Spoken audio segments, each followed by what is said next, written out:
Australia bans TikTok on federal government devices. Australia has joined other Western countries in banning the use of TikTok on government devices as the Chinese-owned video app comes under increasing pressure over claims it presents a security concern. Attorney General Mark Dreyfus announced the ban on Tuesday after receiving advice from intelligence and security agencies, saying the directive would be imposed as soon as practicable. The decision puts Australia in line with its allies from the Five Eyes Intelligence Alliance. The US, Britain and Canada have already announced similar restrictions, while New Zealand's parliament also ordered the app be removed from all devices with access to the legislature. Norway and the European Parliament have made similar moves, and last week NATO banned staffers from downloading the app onto NATO-provided devices, according to two NATO officials familiar with the matter. Lee Hunter, general manager of TikTok in Australia and New Zealand, said the company is extremely disappointed by this decision, which, in our view, is driven by politics. Our millions of Australian users deserve a government which makes decisions based upon facts and who treats all businesses fairly, regardless of country of origin, he said. He also stressed that the firm had repeatedly reached out to the Australian government for constructive engagement, while maintaining that there had been no evidence to suggest the app posed a security risk to the country.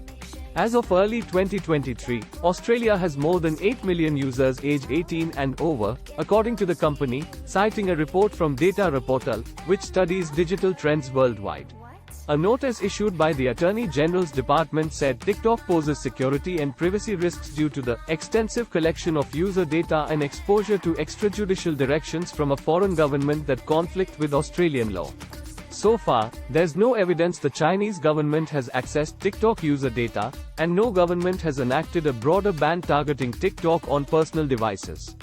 However, the Biden administration has threatened to do that in the United States unless the app's Chinese owners, ByteDance, agree to spin off their share of the social media platform. The US government is worried China could use its national security laws to access the significant amount of personal information that TikTok, like most social media applications, collects from its US users. During a high-profile congressional hearing on the matter, TikTok CEO Shou Zi Chew was grilled about the tech firm's alleged ties to the Chinese government. Chew has said the Chinese government had never asked TikTok for its data and that the company would refuse any such request. For its part, China's Commerce Ministry said it would firmly oppose any decision resulting in the forced sale of TikTok, adding that it would seriously damage global investors' confidence in the United States.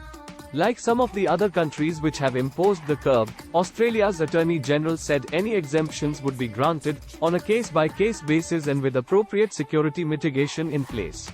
Dreyfus also said the government had recently received the review into foreign interference through social media applications from the country's Home Affairs Department, with its recommendations being considered.